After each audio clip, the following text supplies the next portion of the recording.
रवि एक साधारण लड़का था जो गांव के बाहर एक छोटे से घर में अपनी माँ के साथ रहता था। वह मेहनती था, पर कभी-कभी उसे लगता कि उसकी जिंदगी में थोड़ी जादू की जरूरत है। एक दिन जंगल में लकड़ियां इकट्ठा करते वक्त उसे एक पुराना सा चिराग मिला।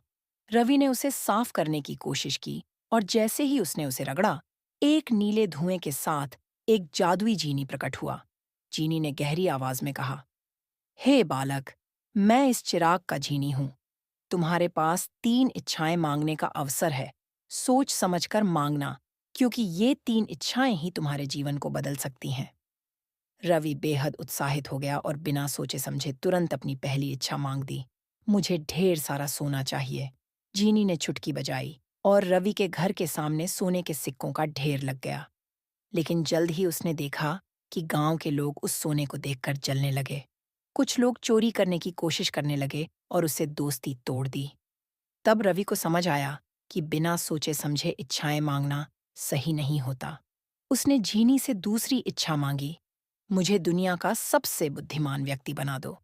अब वह बेहद ज्ञानी हो गया, लेकिन अब उसकी बुद्धिमानी और ज्ञान के कारण किसी को भी उससे बात करने में डर लगने लगा।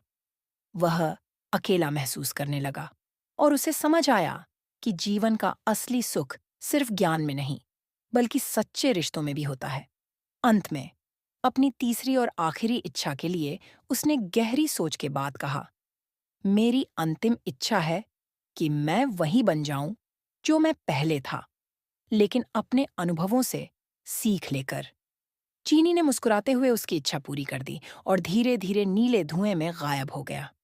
अब रवि फिर से साधारण जीवन जी रहा था, पर उसकी सोच और समझदारी पहले से कहीं अधिक गहरी हो गई थी। उसने समझ लिया कि सच्चा सुख किसी भी जादू में नहीं, बल्कि खुद की मेहनत और सच्चे रिश्तों में है।